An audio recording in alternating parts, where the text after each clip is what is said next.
નમસ્કાર વિદ્યાર્થી મિત્રો, ફરી એકવાર તમારું સ્વાગત છે JBR લેટ્સ લર્ન ચેનલની અંદર.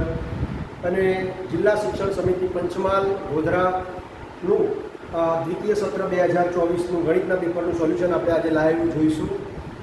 તો સૌપ્રથમ આપણે પ્રશ્ન એક ખાલી જગ્યા પૂરું એની ચર્ચા કરીએ. ખૂબ સહેલું પેપર હતું, અમારું પેપર સારું ગયું છે બધાનું. તો સૌપ્રથમ તો ચેનલ પર નવા હોય તો સબસ્ક્રાઈબ કરજો, પ્રોત્સાહન આપજો મને.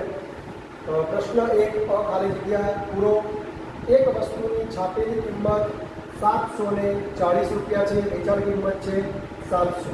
તો વળતર કેટલું? તો વળતર એટલે શું? તો કે જે કિંમત છાપેલી હોય એમાંથી આપણને જેટલા રૂપિયામાં આપણે લીધી હોય તો 740માંથી આપણે 700 રૂપિયા બાદ કરીએ. કેમ? તો કે 740ની વસ્તુની કિંમત છાપેલી હતી પણ વેચે છે કેટલામાં? 700. એટલે કે જો બાદબાકી કરતા કેટલા આવશે? 40 આવશે. એટલે કે વળતર બરાબર 40 થશે. ત્યાર પછી આપણે વાત કરીએ મિત્રો તો કે 20% વળતર આપી અને 1120માં વેચ્યું હોય તો એની છાપેલી કિંમત કેટલી થાય? તો હવે આપણે અહીંયા મિત્રો આ 20% વળતર, 20%ને ધ્યાન આપી દેવાનું ને કે 20% એટલે કોના આધારે? તો કે 100% અને આ વળતર છે એટલે કે આ છે વળતર અને આ છે છાપેલી કિંમત. હવે જ્યારે આપણે વસ્તુની ખરીદી કરવા જઈએ ત્યારે છાપેલી કિંમતમાંથી વળતર બાદ કરીને આપણે ચૂકવવા પડે છે. આ થઈ આપણી ચૂકવવી પડતી કિંમત. એટલે કે જો 100 છાપેલી કિંમત હોય તો 80 ચૂકવવી પડતી કિંમત છે. તો પછી અહીંયા આપણે ત્રિપદી મૂકવી પડશે કે 80 ચૂકવેલી કિંમત હોય તો વળતર અને છાપેલી કિંમત છે 100. તો જો તમે 1120 રૂપિયા ચૂકવેલી કિંમત એટલે કે વેચાણ કિંમત હોય તો વળતર કેટલું થશે? ત્રિપદી પ્રમાણે આપણે જો પદ મૂકીએ તો 1120 ગુણ્યા 100 ભાગ્યા 80 બરાબર છે. બીજું શું થશે? ઉડી જશે. 112 છે, 14નો ઘડિયો બોલીએ. 14 પીઠા 112, નીચે 8 છે, બાજુમાં 100 પણ છે. તો છેદ ઉડાડીએ તો 8 ઉડી જશે. તો 14 ગુણ્યા 100 બરાબર 1400 રૂપિયા છાપેલી કિંમત હશે. તો વસ્તુની જે છાપેલી કિંમત છે તો કેટલી હશે? 1400 હશે. 1400 છાપેલી કિંમત હશે. ત્યાર પછી આપણે વેટનું પૂરું નામ. તો વેટ એટલે કે વેલ્યુ એડેડ ટેક્સ. બરાબર છે? વેલ્યુ એડેડ ટેક્સ એવું વેટનું પૂરું નામ થશે. ત્યાર પછી આપણે વાત કરીએ મિત્રો આગળના પ્રશ્નોની ચર્ચા કરીએ તો પ્રશ્ન 1 બ છે. બરાબર? તો એની અંદર શું છે? દાખલા ગણવાના છે આપણે. તો એક સેલમાં 5400 રૂપિયાની કિંમતની ઘડિયાળ 4500માં મળે છે. બરાબર છે? મતલબ કે ડિસ્કાઉન્ટ છે, વળતર છે. તો આ થઈ આપણી છાપેલી કિંમત, આ થઈ ચૂકવવી પડતી કિંમત.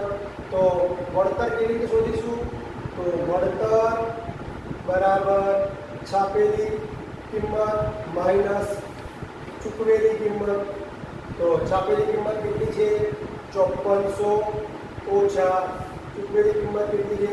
4500. 0 0 14 પરથી 5 જશે કેટલા રહેશે? 9 રહેશે. 4 પરથી 4 રહેશે એટલે 900 રૂપિયા વળતર થશે. પરંતુ અહીંયા વળતરના ટકા પૂછ્યા છે. તો વળતરના ટકા કેવી રીતે શોધાશે?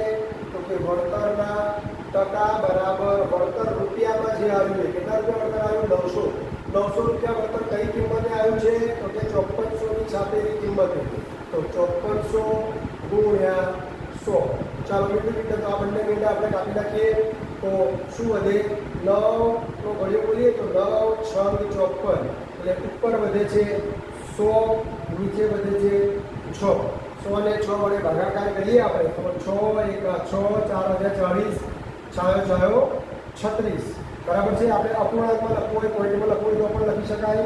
બરાબર કે 100 ભાગ્યા 6 કરીએ તો 6 1 6 કેટલા વધ્યા? 4 એટલે કે 6 36. તો આપણે શું કરીએ? એને અપૂર્ણાંકમાં લખવું હોય, મિશ્ર અપૂર્ણાંકમાં તો કઈ રીતે લખીશું કે 16.4/6. પણ એ છેદ ઉડે છે. જુઓ 2 દૂર 4 ને 2 તરી 6 એટલે 16.2 તૃતીયાંશ જે છે એ એના ટકા વળતરના ટકા થશે.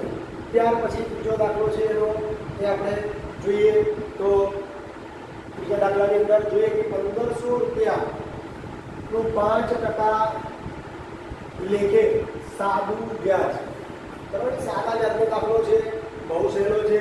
1500, ચાલો હવે આપણે ત્રીજો દાખલો જોઈશું કે 1500 રૂપિયાનું 5% લેખે, બરાબર છે, 2 વર્ષનું સાદું વ્યાજ. એટલે અહીંયા આગળ આપણને જે સંજ્ઞાઓ ખબર જોઈએ કે P એટલે કે 1500 રૂપિયા, R એટલે કે વ્યાજનો દર એટલે કે ટકાવારી તો 5%, અને N એટલે કે અથવા તો T કહીએ તો 2 વર્ષ.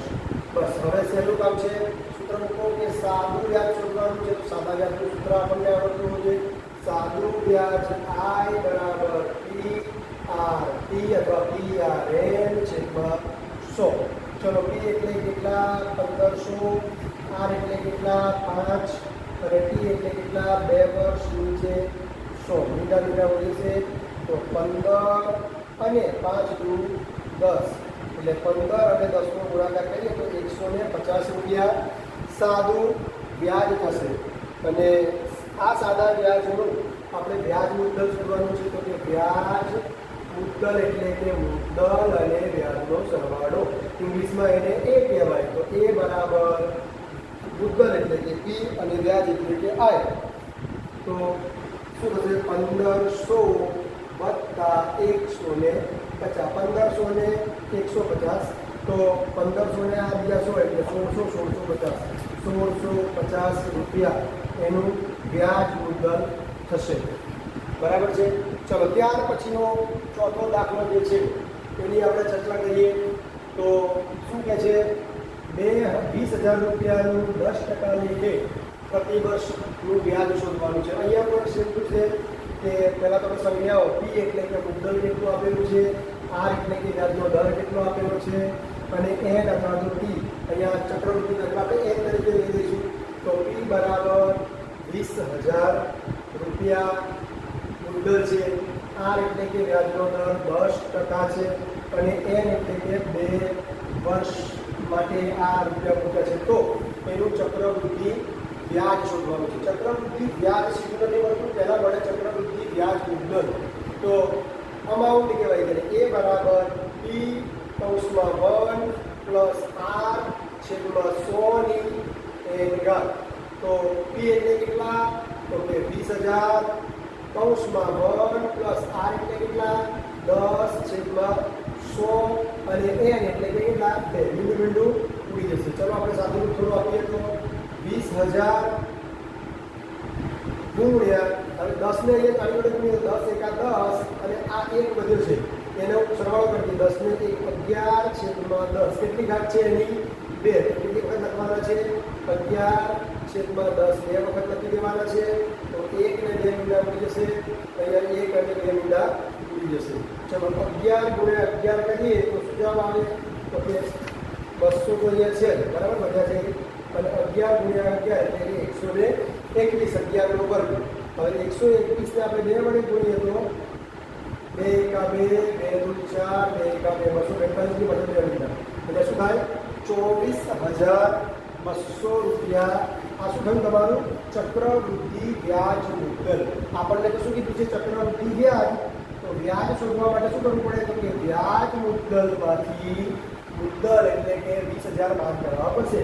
તો 24,200 માંથી 20,000 તમારે શું કરવા પડશે બાદ કરો. સિમ્પલ છે. 20,000 કર્યા એટલે શું વધશે 4,200 રૂપિયા 2 વર્ષનું ચક્રવૃદ્ધિ વ્યાજ થશે.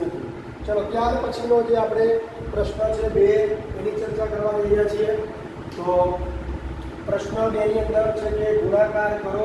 સાદું આપવાના છે દાખલા. તો આપણે જોઈએ બહુ સહેલા દાખલા છે.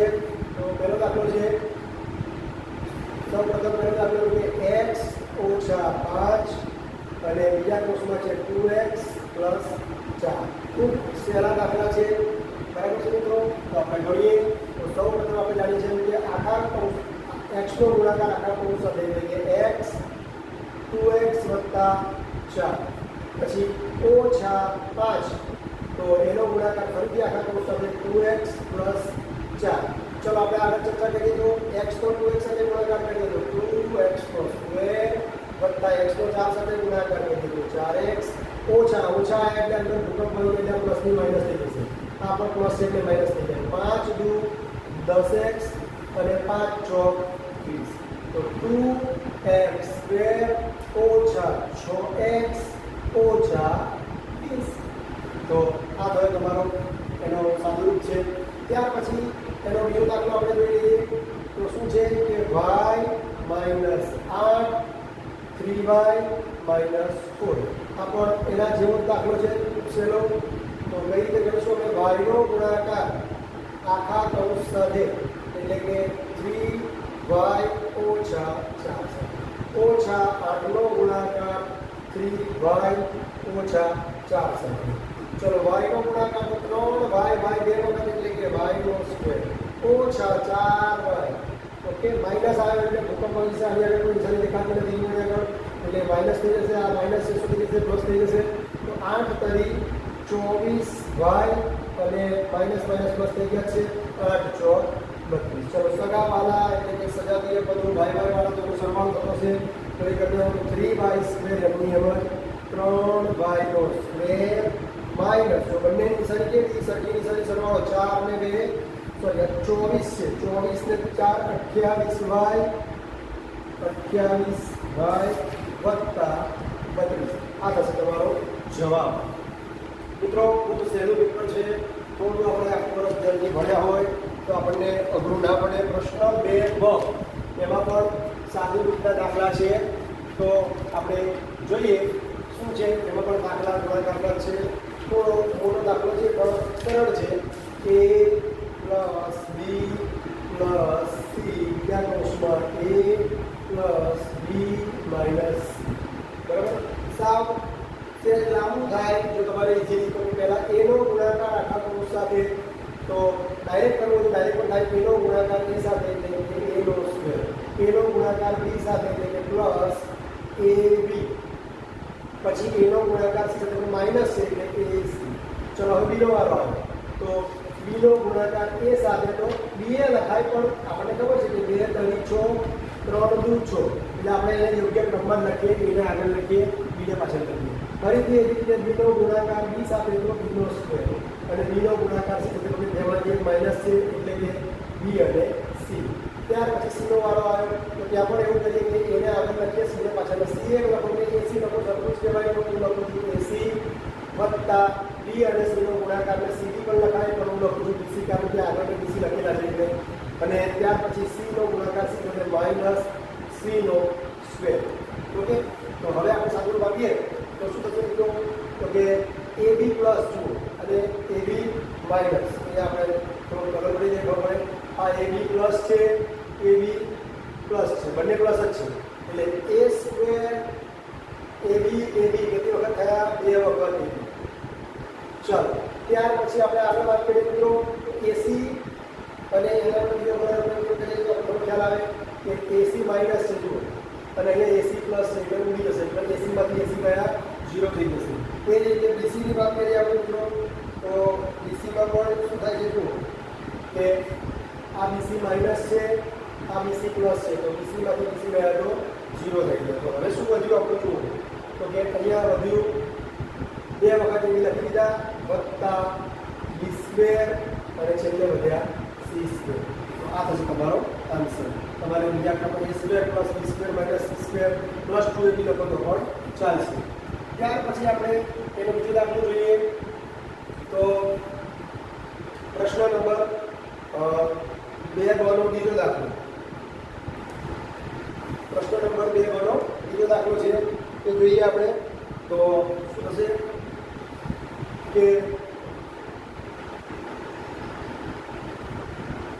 બીજો દાખલો a સ્ક્વેર વત્તા 5 બીજા કૌંસમાં છે b ની 3 ઘાત વત્તા 3 વત્તા 5 ખૂબ સરળ દાખલો છે મિત્રો એક સહેજ આપણે ધ્યાન રાખીએ તો a સ્ક્વેરનો ગુણાકાર આખા કૌંસ સાથે તો a સ્ક્વેરનો ગુણાકાર b ની 3 ઘાત વત્તા 3 સાથે વત્તા 5 નો ગુણાકાર આખા કૌંસ સાથે ફરીથી એટલે કે b ની 3 ઘાત વત્તા 3 સાથે વત્તા 5 એમની એમ લખી દેવાના. હવે a સ્ક્વેરનો ગુણાકાર b ની 3 ઘાત એટલે કે a સ્ક્વેર b ની 3 ઘાત 3 નો ગુણાકાર a સ્ક્વેર એટલે કે 3 વખત a સ્ક્વેર વત્તા 5 નો ગુણાકાર b ઘન સાથે એટલે કે 5 b ઘન વત્તા 5 નો ગુણાકાર 3 સાથે એટલે 5 તરી 15 અને વત્તા 5. તો હવે જોઈએ મિત્રો ત્યાં સજાતીય પદો લાગે છે સરખા કે ના. અહીંયા ab છે, અહીંયા a ની 2 ઘાત છે, b છે, પણ આ બે સજાતીય પદો છે સંખ્યા એટલે a સ્ક્વેર b ઘન વત્તા 3 a સ્ક્વેર વત્તા 5 b ઘન વત્તા 15 ને 5 20. આ તમારો જવાબ થશે. ત્યાર પછી એના પછીનો દાખલો છે એ પણ આમ જોવા જઈએ તો બે રીતે દાખલો ગણી શકાય, બરાબર. એકદમ સહેલી રીતે તમને બતાવું તો અહીંયા તમે જોઈ લો મિત્રો, x + y 2x + y, અહીંયા x + 2y અને x - y એટલે કે બે દાખલા ગણવાના થશે આપણે. આગળ શું થશે તો કે x + y અહીંયા 2x + y plus x + 2y અને x - 1 x - 1. બરાબર. તો આ એક દાખલો ને બે દાખલા, બે સાદું વાપરવાનો દાખલો થશે. ડાયરેક્ટ આપણે કરીએ તો x નો ગુણાકાર, આ x નો ગુણાકાર આખા બહુ સરસ સમજવું. તો 2x નો સ્ક્વેર ડાયરેક્ટ કરીએ છીએ. તો x નો ગુણાકાર 2x + y સાથે, પછી એ જ રીતે x નો ગુણાકાર y સાથે કરીએ એટલે કે x અને y. હવે y નો વારો આવ્યો તો y નો ગુણાકાર 2x સાથે, તો 2 ખરેખર આમ લખાય કે y × 2x, પણ હું કરું તો યોગ્ય ક્રમમાં લખું તો y ને ક્યાં લખી નાખું પાછળ, એટલે લખાય 2xy અને y નો ગુણાકાર y સાથે એટલે y નો સ્ક્વેર. બરાબર. આ પહેલા જે પદનું સાચું પાડ્યું, બરાબર છે. હવે આપણે બીજા પદની અંદર થોડી નિશાની અલગ કરું તો તમને ખ્યાલ આવે. તો વત્તા અહીંયા x નો ગુણાકાર કોની સાથે, x સાથે એટલે કે x નો સ્ક્વેર, x નો ગુણાકાર y સાથે, પણ નિશાની અહીંયા જુઓ, આ પ્લસ છે, અહીંયા અંદર પણ પ્લસ છે એટલે કે -xy, પછી 2y નો વારો વત્તા 2y નો ગુણાકાર x સાથે, ફરીથી 2y નો ગુણાકાર x સાથે છે. હું યોગ્ય ક્રમમાં લખવા જાઉં તો 2x અને y લખાશે એટલે કે 2x અને y લખાશે, અને છેલ્લે આ પ્લસ છે આ માઇનસ છે તો -2y નો સ્ક્વેર. આવી સજાતીય પદો હોય તો જોઈએ તો જુઓ કે 2x સ્ક્વેર અને x સ્ક્વેરની જોડે છે તો ક્યાં આવી તેને જોડે આવી તો 2x સ્ક્વેર + x સ્ક્વેર. ચલો એ રીતે બીજું કોઈ પદ જોડે આવેલું છે તો કે હા y સ્ક્વેર વાળું લઈએ તો y સ્ક્વેર એની જોડે -2y નો સ્ક્વેર, સગાવાળા સજાતીય પદો. પછી xy વાળા આ બે પદો જુઓ, આ પણ xy આ પણ xy, આ બે વખત ને આ એક વખત, તો કુલ કેટલી વખત થયા 3 વખત xy. મેં એને સાદું રૂપ આપી દીધું. એ રીતે અહીંયા જુઓ xy અને 2xy છે, પરંતુ એની નિશાની કેવી છે, જુદી જુદી છે એટલે બાદબાકી થાય તો બેમાંથી એક જશે તો અહીંયા શું બચશે 1xy. હજુ સાદું રૂપ આપવાનું બાકી રહેશે 2x² અને 1x². અને સાદું રૂપ થશે હજુ તો ટોટલ થશે 2 ને 1 કેટલા થશે તો કે 3x². અહીંયા જુઓ જુદી જુદી નિશાની, આ માઇનસ છે આ પ્લસ છે, મોટા 2 છે એની નિશાની માઇનસ, 2 માંથી 1y² જાય તો y², અને અહીંયા આગળ બંને નિશાની સરખી એટલે સરખી નિશાની પ્લસના પ્લસ, આ 3 વખત ને આ 1 વખત, ટોટલ કહેવાય 4 વખત xy. તો આ થયો તમારો જવાબ. ચલો ત્યાર પછી એ દાખલો આપણે ચર્ચા કરીએ તો પ્રશ્ન નંબર 4, પ્રશ્ન નંબર 3 આવશે, પણ પ્રશ્ન 4 અંદર જોઈએ આપણે અહીંયા સિમ્પલ્સમાં ગોઠવેલો છે એ પ્રમાણે. તો જોડકા છે, બહુ સહેલા છે, લંબઘનનું પૃષ્ઠફળ તો શું આવશે તો કે બરાબર છે, આપણને ખબર છે લંબઘન એટલે આવો આકાર હોય છે, બરાબર. એની લંબાઈ હોય, પહોળાઈ હોય અને ઊંચાઈ. લંબાઈ છે, આ પહોળાઈ છે ને ઊંચાઈ, તો LB × BH × HL આવા બે પૃષ્ઠો હોય છે એટલે કે 2 વખત LB BH. 1 મીટર એટલે શું તો કે 1000 ઘન સેન્ટીમીટર. ઘનનું ઘનફળ, ઘન એટલે સમઘન, સમઘનને બધા જ ભાગ સરખા હોય, લંબાઈ લંબાઈ લંબાઈ, તો લંબાઈ લંબાઈ લંબાઈ તો L નો ઘન થશે, અને 1 ઘન મીટર એટલે કેટલા તો કે 1000 મીટર. આ તમારો જવાબ થશે. ત્યાર પછી આપણે ચર્ચા કરીએ તો કે એક લંબઘનનું માપ 60, એટલે કે એની લંબાઈ કહેવાય, આ કહેવાય પહોળાઈ, ને આ કહેવાય એની ઊંચાઈ. હવે એક મોટું લંબઘન બોક્સ છે, એની અંદર આપણે સમઘન બોક્સ ગોઠવવાના છે. આવા નાના સમઘન બોક્સ ગોઠવવાના છે. તો આવો દાખલો આવે આમ તો અઘરો લાગે, કારણ કે શું કરવું પડે કે આમાં કેટલી કદ છે, આની કેટલી જગ્યા છે શોધો, પછી આ લંબઘનની અંદર સમઘન કેટલી જગ્યા રૂપે છે એ શોધો, પછી કે ભાઈ એક સમઘન આટલી જગ્યા રૂપે છે તો આટલી જગ્યામાં કેટલા સમઘન મળશે. પણ આપણે એનું શોર્ટકટ છે કે સીધે સીધું યાદ રાખવાનું કે ભાઈ આવું જ્યારે પણ દાખલો પૂછાય તો કેટલા નાના ઘન રાખી શકાશે. તો ઘનની સંખ્યા સીધે સીધું કે સમાવી શકાતા ઘનની સંખ્યા કોની અંદર કરવાની છે તો કે લંબઘનમાં, એટલે એનું ઉપર એનું ઘનફળ ઉપર લેવાનું, લંબઘનનું ઘનફળ, અને નીચે લેવાનું ઘનનું એટલે કે સમઘનનું ઘનફળ, ઘનનું ઘનફળ. ચલો લંબઘનનું ઘનફળ એટલે કે લંબાઈ ગુણ્યા પહોળાઈ ગુણ્યા ઊંચાઈ. ડાયરેક્ટ લખી દઉં છું 60 ગુણ્યા 54 ગુણ્યા 30, અને સમઘનનું ઘનફળ બરાબર 6 ગુણ્યા 6 ગુણ્યા 6. 6 અને 10 મળે અહીંયા ઉડાડી 6 દાન 60, 6 ને અહીંયા આગળ 6 નવા 54, અને 6 પંચા 30. તો 10 ગુણ્યા 9 ગુણ્યા 5. શું જવાબ થશે તો પેલા 9 ને 5 ગુણ્યા 9 પંચા 45, અને 45 ને 10 વડે ગુણીએ તો કશું નહીં કરવાનું. તો 450 નાના ઘન એમાં ગોઠવી શકાશે. બરાબર છે. તો સાવ સરળ છે મિત્રો. ત્યાર પછી એના જેવો દાખલો છે બીજો આપણે જોઈ લઈએ. શું કહેવા માંગે છે તો જોઈ લઈએ.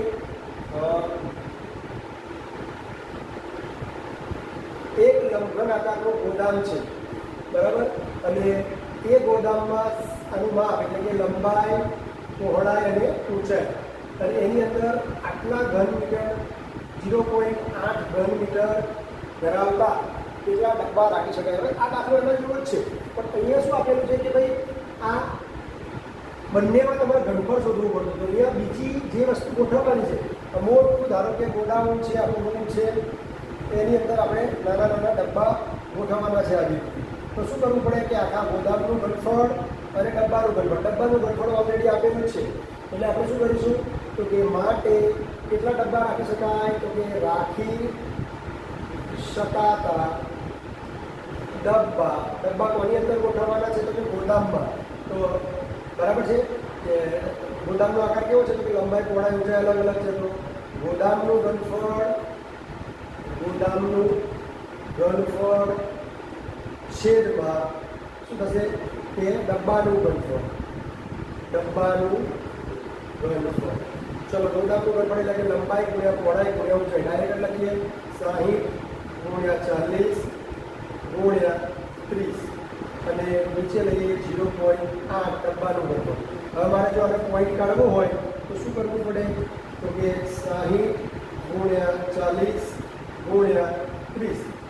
8 ને ઉપર મૂકી પોઈન્ટ કાઢો એટલે ઉપર 10 મૂકવા પડે મારે.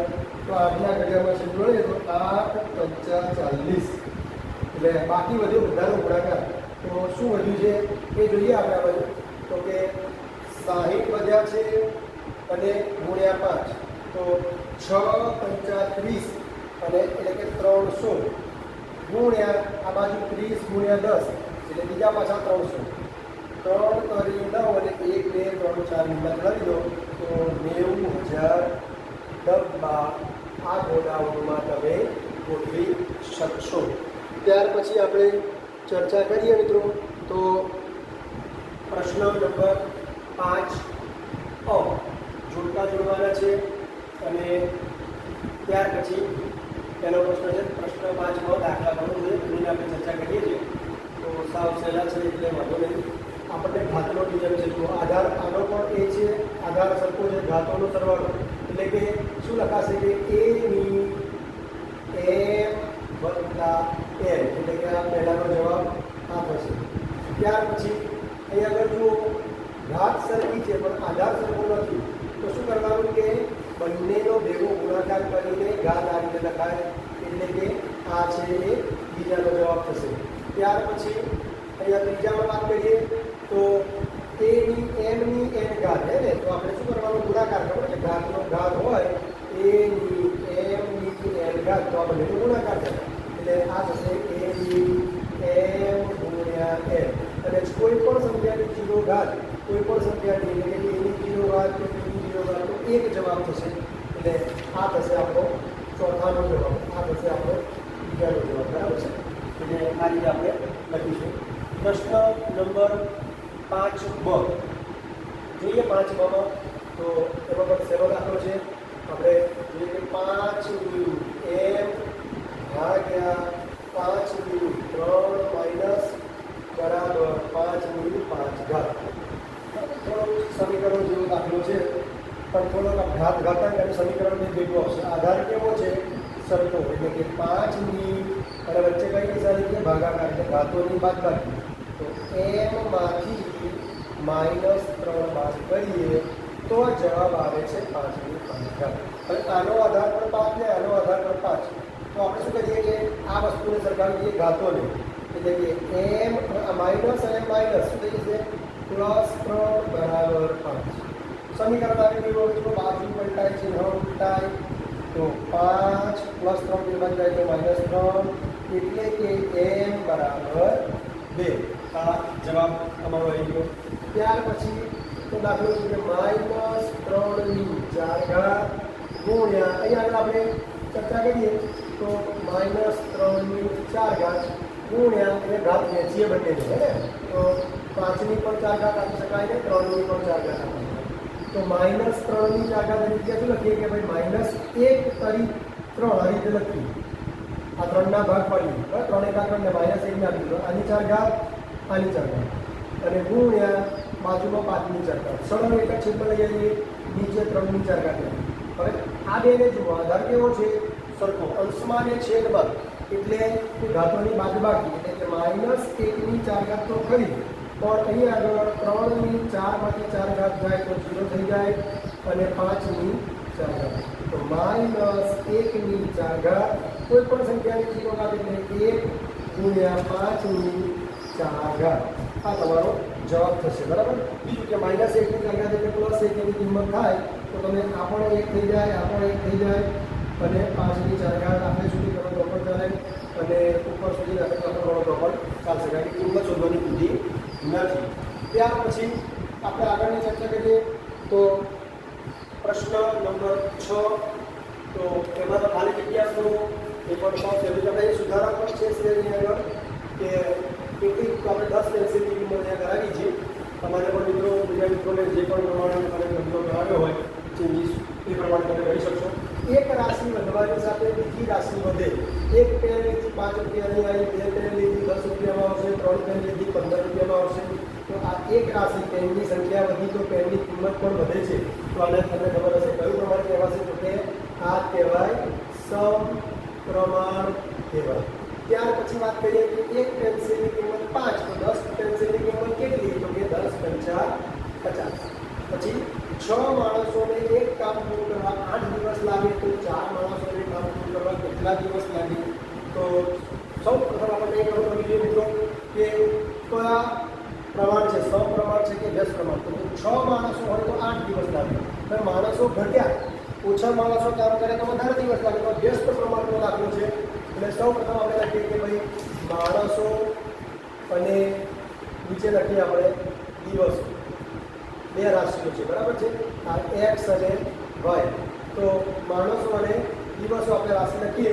તો હવે આપણે એની કિંમત લખીએ કે ભાઈ જો 6 માણસો હતા તો એને કેટલા દિવસ લાગે છે? 8 માણસ. તો 4 માણસો હોય તો કેટલા? તો સૌ આપણે વ્યસ્ત પ્રમાણનું સૂત્ર છે કે ભાઈ x1 y1 બરાબર x2 y2, એટલે કે 6 × 8 બરાબર 4 × y2. સાદું આપીએ મિત્રો તો આ 4 ને લઈ જવા પડે છેદમાં, એટલે કે 6 × 8 તો હતા નીચે આવી ગયા 4, અને આ y2 છે એને બીજી બાજુ જે હતા એને આપણે આગળ પણ લખી શકીએ. તો 4 × 4 4 × 8, 6 × 2 કરીએ તો 12 દિવસ લાગે. જો 6 માણસની જગ્યાએ 4 માણસ કામ કરે તો 12 દિવસમાં એ કામ પૂરું કરી શકીએ. ત્યાર પછી વાત કરીએ મિત્રો તો કે સાવ સરળ દાખલો છે. 1 કિલો નારંગીની કિંમત 40 રૂપિયા હોય તો 6 કિલોની કેટલી? તો સિમ્પલ છે, 40 અને 6 નો ગુણાકાર કરવો પડે. તો 4 6 24 એટલે કે 240 રૂપિયા નારંગીના થશે. હવે ત્યાર પછીનો દાખલો છે 6 કિલો, એનો દાખલો એ પણ ચર્ચા કરી દઈએ. જો 15 કારીગરોને એક દિવસ એક કામ 48 કલાકમાં બનાવી શકે કોઈ બી વસ્તુ હોય, તો આ જ વસ્તુને આ જ કામને 30 કલાકમાં પૂરું કરવા માટે કેટલા કારીગર જોઈશે? તો આ પણ એના જેવું જ છે મિત્રો, કે જેમ જેમ કારીગર વધે એમ કામ ઝડપથી થાય. જો કારીગર ઓછા થાય તો સમય વધારે લાગે. તો વ્યસ્ત પ્રમાણ છે. તો અહીંયા પણ સૌપ્રથમ આપણે કોષ્ટક તૈયાર કરી દઈએ કે કારીગરની સંખ્યા, કારીગર જેને આપણે x તરીકે લઈ લઈશું, અને કારીગરનો જે લાગતો જે સમય છે, સમય કલાક એને y તરીકે લઈ લઈશું રાશિ. હવે આપણે કોષ્ટક બનાવી દેવાનો. તો કે જો 15 કારીગર હશે એટલે કે x1 તરીકે 15 હશે તો સમય કેટલો લાગે છે? તો કે 48 કલાક લાગે છે. તો આ કામને 30 કલાકમાં પૂરું કરવું એટલે કે સમય તરીકે 30 આપેલા છે. તો x1 y1 x2 y2 આપણે આગળ ના કરાવો તો x1 y1 x2 y2 બરાબર છે. તો સૂત્ર મૂકીએ તો કે x1 ગુણ્યા y1 બરાબર x2 ગુણ્યા y2. તો x1 ગુણ્યા y1 બરાબર x2 ગુણ્યા y2. એ આપણે લખી દઈશું કે વ્યસ્ત પ્રમાણ છે એટલા માટે વ્યસ્ત પ્રમાણનું સૂત્ર વાપરીશું. તો શું કરીશું આપણે? તો કે 15 ગુણ્યા 48 બરાબર x2 એટલે કેટલા? તો કે શોધવાના છે, ખબર નથી. અને y2 એટલે કેટલા? 30. ચલો, તો 30 ને છેદમાં લઈ જવા પડશે. તો 15 તો હતા જ, બાજુમાં 48 પણ હતા, નીચે આવ્યા 30. આ y2 અહીંયા આગળ જે વધ્યા x2 વધ્યા છે એ x2 ને હું આગળ તરફ લખી લઈશ રાજવા બરાબર. નિયત એટલે રાજુ સિમ્પલ રાજવું હોય તો બંને બાજુમાંથી વજનિયા ગમે તે બાજુ મૂકો કોઈ ફરક પડતો નથી. સાબિત રાજવું હોય તો એની વાત છે.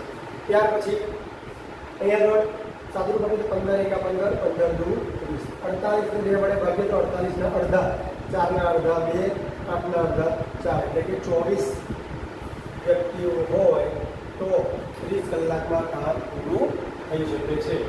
ત્યાર પછી આપણે વાત કરીએ મિત્રો, તો એના પછીનો જે દાખલો છે એ પ્રશ્ન નંબર 2 છઠ્ઠા નો 14 મીટર આપણી પુસ્તકનો દાખલો છે આપણો. તો 14 મીટર ઊંચાઈ ધરાવતા વીજળીના થાંભલાના પડછાયાની લંબાઈ 10 મીટર છે. એટલે કે અહીંયા થાંભલાની ઊંચાઈ અને થાંભલાના પડછાયાની લંબાઈની વાત છે. તો એ વૃક્ષના પડછાયાની જે લંબાઈ છે એ 15 મીટર હોય તો વૃક્ષની ઊંચાઈ શોધો. ઓકે, તો હવે આપણે વાત કરીએ તો અહીંયા પણ બે વસ્તુ આવશે કે પુસ્તક તૈયાર કરી દેવાનું આપણે સીધા એ પ્રમાણે. એક તો વસ્તુની ઊંચાઈ, મૂળ ઊંચાઈ, જેને આપણે x રાશિ તરીકે કહીએ, અને પડછાયાની લંબાઈ તો એને આપણે y રાશિ તરીકે કહી દઈએ. હવે આના પરથી આપણે x1 y1 x2 y2 રાશિ કરી લઈએ. તો કે જો શરૂઆતમાં ઊંચાઈ 14 મીટર હતી તો પડછાયો 10 મીટર લાંબો હતો. તો પડછાયાની લંબાઈ 15 મીટર એટલે ધ્યાન રાખવાનું કે અહીંયા લખવું પડશે. તો વસ્તુની ઊંચાઈ કેટલી છે? તો વ્યસ્ત પ્રમાણ કે સમપ્રમાણ? સીધી વસ્તુ છે, સમપ્રમાણ છે. જેમ જેમ વસ્તુ મોટી હશે એનો પડછાયો વધારે લાંબો હશે. તો સમપ્રમાણનું સૂત્ર આપણે શું લખીશું? તો કે x1 ના છેદમાં y1 બરાબર x2 ના છેદમાં y2. કિંમતો મૂકીએ તો 14 ના છેદમાં 10 બરાબર x2 ના છેદમાં 15. ઓકે, તો 15 ને આપણે આગળ લઈ જવાનું છે.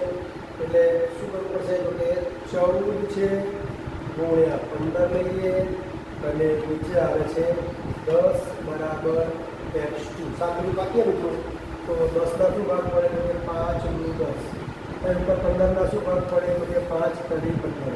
આના શું ભાગ પડે? તો કે 7 × 14. છેદ ઉડાડીએ સરખા સરખા તો 5 5 2 ઉડી ગયા તો 7 અને ગુણ્યા 3 એટલે કે 7 × 21 બરાબર x2. જ્યારે પડછાયાની લંબાઈ 15 હોય ત્યારે વસ્તુની ઊંચાઈ 21 મીટર હશે, આવું કહી શકાય. ત્યાર પછી પ્રશ્ન નંબર 7ની આપણે ચર્ચા કરી મિત્રો. તો સાવ સહેલા દાખલા છે, ધ્યાન એવા દાખલા છે, સિમ્પલ. તો જોઈએ કે પહેલો દાખલો એનો શું છે. પહેલો દાખલો તો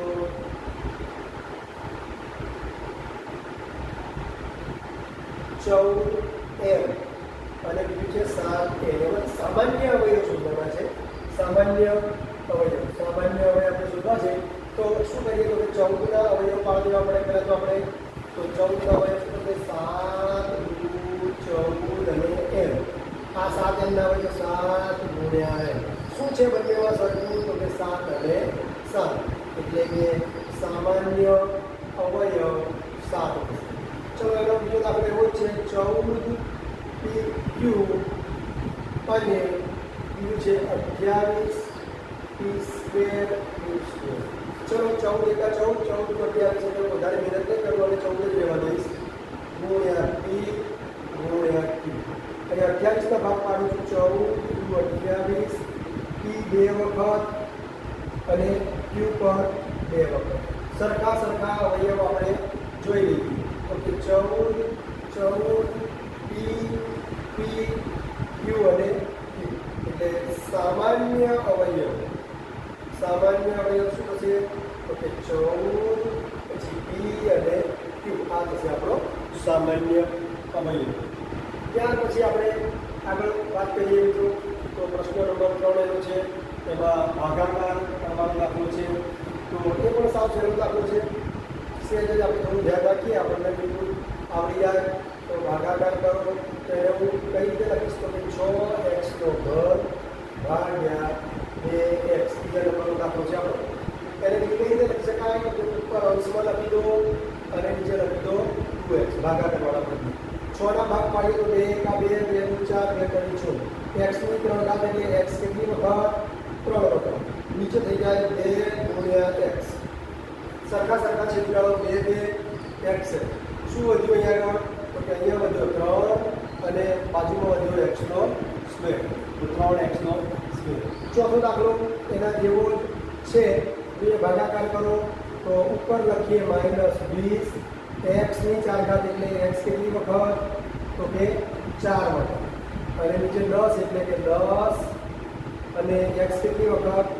2 વખત. તો x ઉડી ગયા. 10નો ઘડી બોલીએ 10 એકા 10, 10 દુ 20. તો શું વધ્યું ઉપર? -2 અને x કેટલી વખત વધ્યા? 2 વખત. એટલે કે -2x². આ થશે તમારો ભાગાકાર. ચલો ત્યાર પછી એનો બ છે. એ પણ સાવ સહેલા દાખલા છે. અવયવ પાડો. પહેલો દાખલો ભાગલા પાડોના અવયવ છે. બરાબર છે. આપણે ડાયરેક્ટ જવાબ આપણને આવડે છે. બરાબર મિત્રો. બે રીતે ગણી શકાય. આપણે એકદમ ડાયરેક્ટ ગણીએ તો શું થશે? તો કે z નો વર્ગ ઓછા 4z ઓછા 12. આપણે કશું જોવાનું નથી. છેલ્લા પદની નિશાની અહીંયા કશું સંગ્રહ નથી ને, તો સીધો જ જવાબ મૂકી શકાય. તો કે -12 એટલે કે 12 છે. સમજો તો અહીંયા માઇનસ હોય એટલે બાદબાકી કરીને જવાબ લાવવાનો. 12ના ભાગ શું પડે? 12 એકા 12. આ સિવાય 12ના કયા ભાગ પડે? તો કે 6 દુ 12. આ સિવાય શું પડે? તો કે 3 ચોક 12. હવે આ છેલ્લા પદની નિશાની આપણે જોઈએ. અહીંયા કશું ના હોય, અહીંયા ધન હોય તો આપણે શું કરીએ છીએ? તો કે એ બાદબાકી કેટલી લાવવાની છે? મધ્યમ પદ જેટલી, એટલે કે 4. તો જુઓ કયા ભાગ? આ 12માંથી જાય તો 11 આવી આવે, 3માંથી 4 છે, 4માંથી 9 આવે, 6માંથી 2 જાય તો 4. તો શું કરવાનું છે મિત્રો? તો કે ડાયરેક્ટ જ જવાબ પૂછી શકાય. z ખાલી જગ્યા, z ખાલી જગ્યા. હવે એક બાજુ મૂકી દેવાનો 6, એક બાજુ મૂકી દેવાના 2.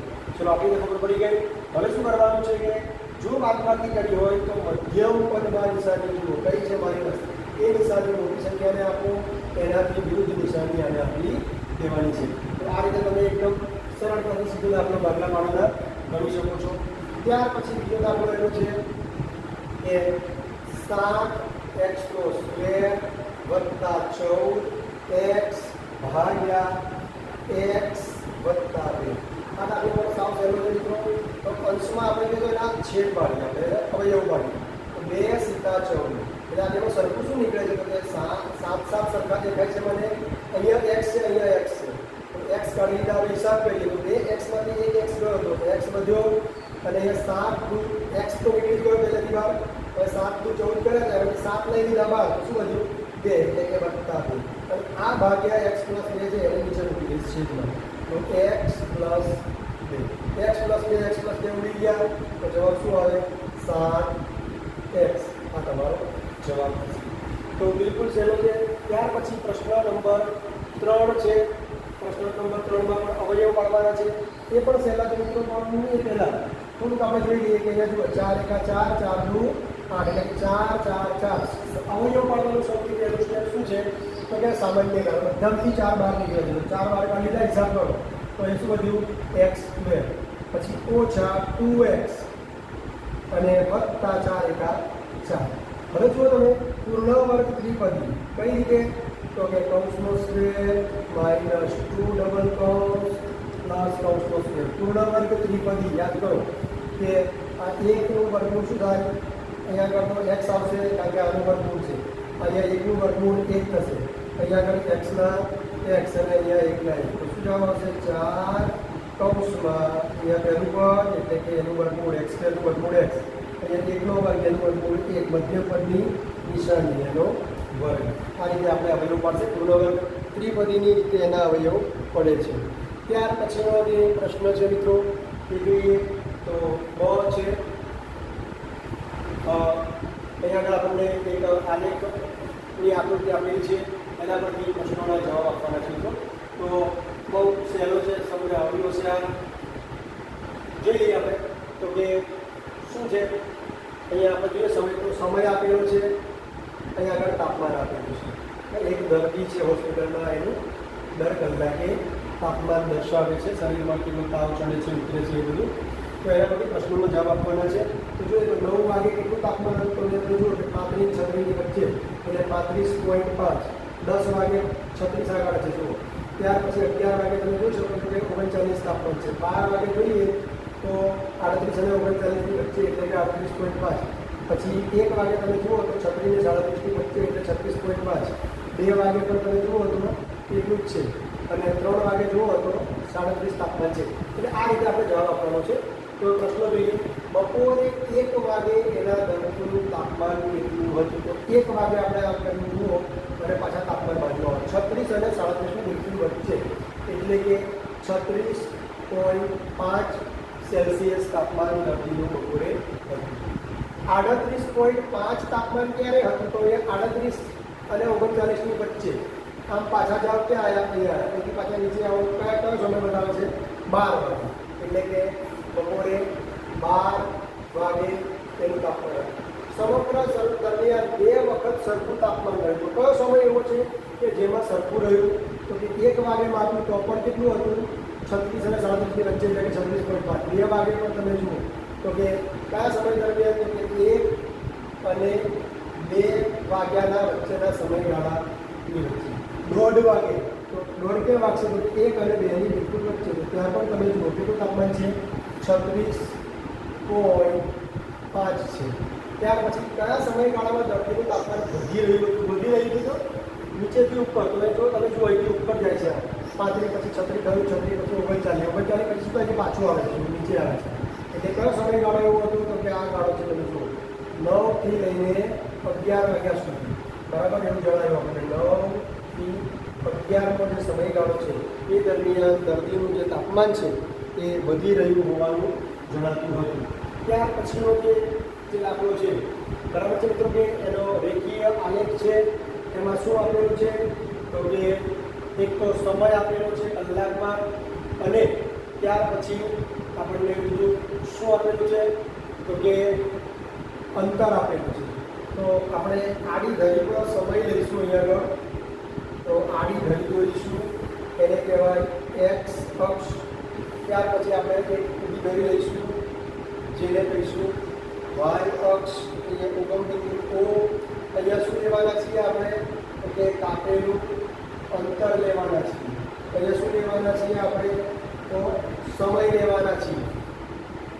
હવે સમય કલાકમાં છે તો આપણે 2 લઈશું 1 કલાક, પછી 2, પછી 3, પછી 4, પછી 5, એક છોડીને 6. બરાબર છે. 1 થી 4 લાગુ લાગે. અને અંતર છે તો આપણે 10 લઈ લઈએ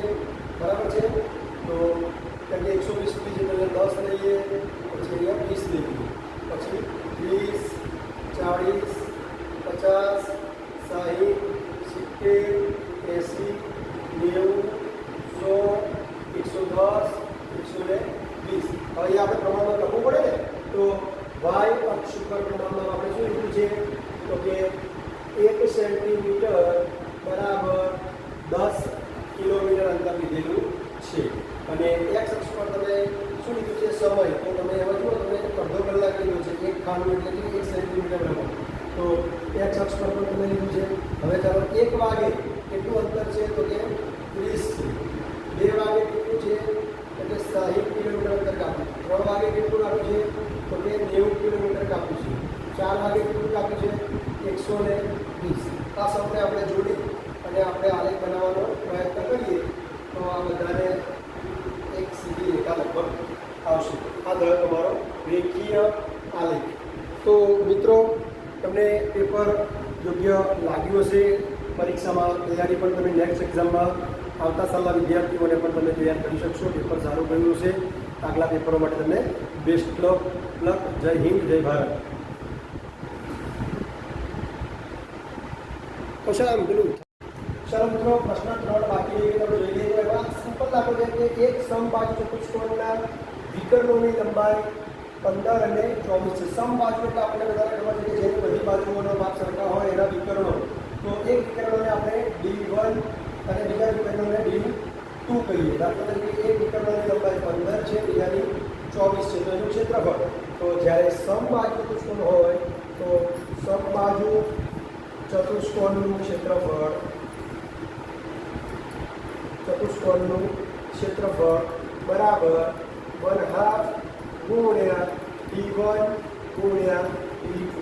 ચલો 1/2 D1 એટલે કેટલા, પહેલા વિકર્ણોનું માપ કેટલું છે મિત્રો, તો કે 15 છે અને D2 નું માપ કેટલું છે, 24 લીધું છે. આપણે જો સાદું ભાગીએ તો 12 × 12, 12 × 2 24 તો બે હશે. તો 15 ગુણ્યા 12 એટલે 12 × 60, પછી પડી 6, 12 × 12, 12 અને 6 લઈએ તો 18, 180 સેન્ટીમીટર સ્ક્વેર એનું ક્ષેત્રફળ થશે. ત્યાર પછી એવો જ બીજો દાખલો છે કે સમબાજુ ચતુષ્કોણ છે, તો કે એમાં પણ સમબાજુ ચતુષ્કોણની એક બાજુ 5 સેન્ટીમીટર અને વેધ 4.8 છે, બરાબર છે. તો અહીંયા આગળ વિકર્ણો નથી આપેલા. એક સમબાજુ ચતુષ્કોણની શું આપેલું છે, તો કે ધારો કે આ સમબાજુ ચતુષ્કોણ છે, સમબાજુ ચતુષ્કોણ છે.